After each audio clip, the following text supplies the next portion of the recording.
The man immortalized in history as Marcus Aurelius Antoninus, better known by his nickname Elagabalus, was born in 204 at Emesa in Syria to Sextus Varius Marcellus, a former senator under Emperor Caracalla, and Julia Soaemis, niece of Septimius Severus's second wife Julia Domna.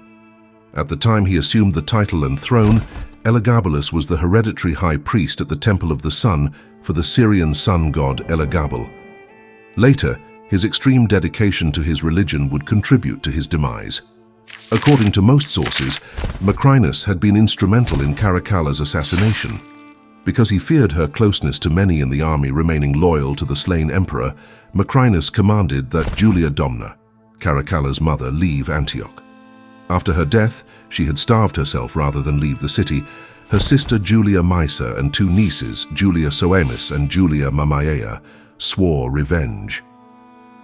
On May 16, 218, the young Elagabalus was smuggled into the 3rd Legion's camp by the Roman commander Comazon and declared emperor. His mother's and grandmother's wealth and the young man's remarkable resemblance to Caracalla were enough to convince everyone that he was not the son of Varius Marcellus, but the illegitimate son of Caracalla, or that is what his mother hoped they would believe. On June 8, 218, Macrinus and his forces were defeated by the Roman commander Gannes outside Antioch. The fallen emperor's failed attempt to cross the Bosporus at Cappadocia and escape to Rome would bring about his and his 9-year-old son's death. Macrinus's death and the claim that Elagabalus was Caracalla's son would be enough for the Roman Senate to accept him as the new emperor, the youngest to ever sit on the throne. Official recognition would not come until he arrived in Rome. However, instead of leaving immediately, the new emperor, his mother, and his grandmother would winter at Nicomedia before arriving in Rome in the autumn of 219 CE. Unfortunately for the man who had defeated Macrinus, Gannes would not get to see his young protege seated on the throne. By some accounts, he had been not only a protector, but a father figure to Elagabalus, whilst others claim he was either a eunuch or Julia Soaemis's lover.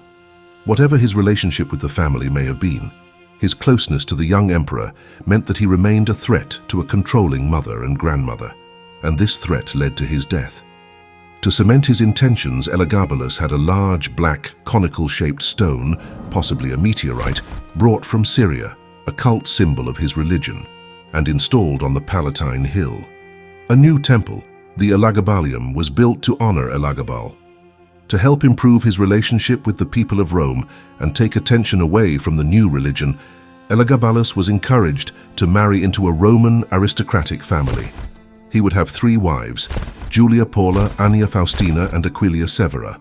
The latter marriage caused even more debate because she was a Vestal virgin, which was a long-standing taboo.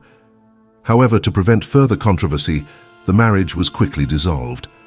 Unfortunately, Elagabalus generally demonstrated little interest in any of his wives.